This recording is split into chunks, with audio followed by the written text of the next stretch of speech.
Yeah, I mean, it feels good. It feels good to see the ball go through the net. But I think, every game, regardless, you're making shots, you're not, it feels really, really good to have your teammates behind you, and I definitely feel that every day, and it's fun. It was fun today to get to celebrate some of those. No Caitlin Clark, no Angel Reese, two of the most talked about rookies in the league, both sitting out. If you were expecting a quiet, low-energy night, you couldn't have been more wrong. The Indiana Fever didn't just win, they ran away with it, and leading the charge, Lexie Hull raining down threes like the rim was a magnet. By the end, Chicago was out of answers. Indiana was up by 22, and Hull had one of those nights that makes you rethink what you thought you knew about this team. When the starting lineups were announced and Clark's name wasn't called, you could feel the shift in the building. The buzz got quieter. Fans knew how much she means to this offense. She's the floor general, the playmaker, the player that forces defenses into impossible choices. Without her, the Fever have struggled before, but the crowd didn't stay quiet for long. Sophie Cunningham came out firing, Kelsey Mitchell looked locked in, and Lexie Hull started heating up. By halftime, you could see the look on Chicago's faces. This wasn't going to be their night. By the final buzzer,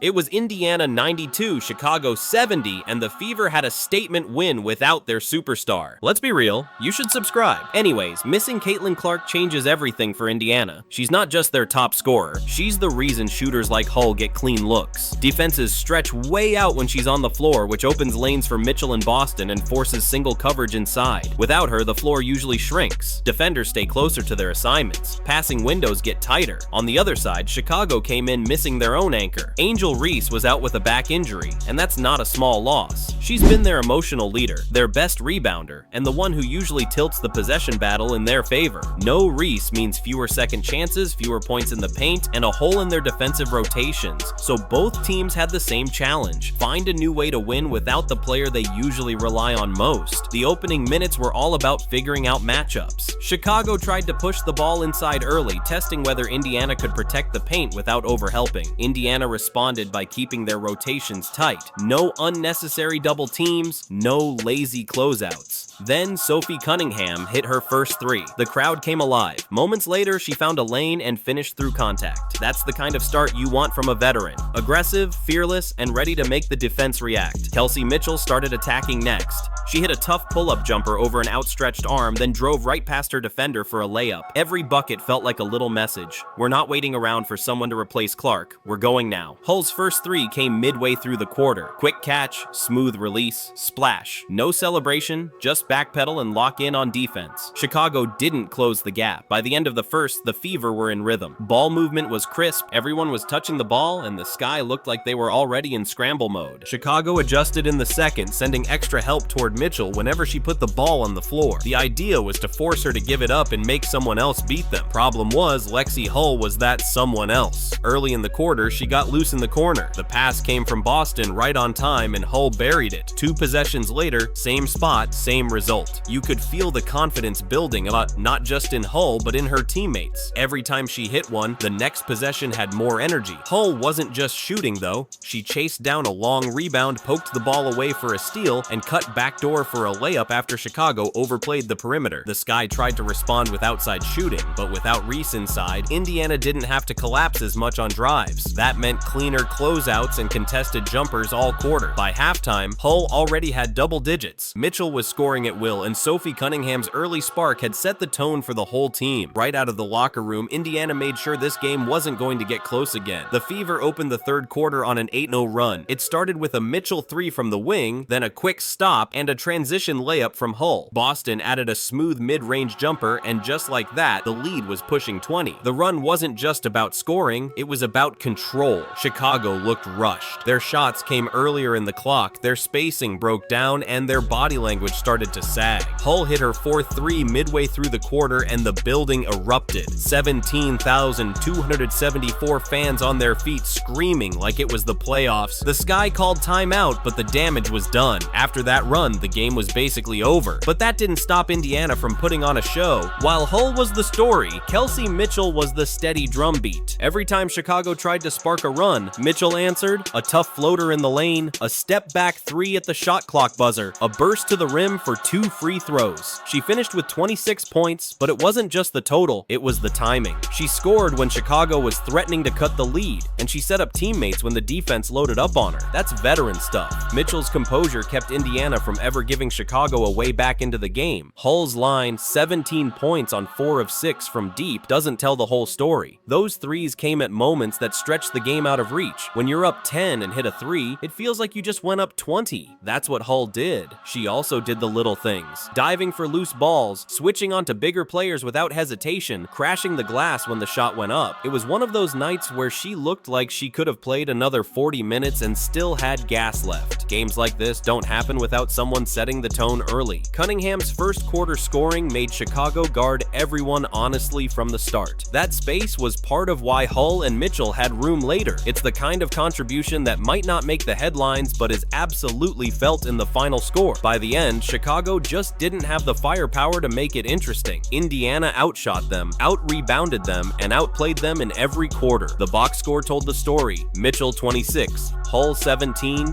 Cunningham the early punch, Boston steady in the paint. A wire-to-wire win without the face of the franchise. Caitlin Clark will be back soon. Angel Reese will be back for Chicago. But now the rest of the league has to think about something else. If this is what Indiana can do without their superstar, what happens when she's back on the floor and Hull is feeling it? Watch our next breakdown to see exactly how Caitlin Clark's return could make the Fever almost impossible to guard.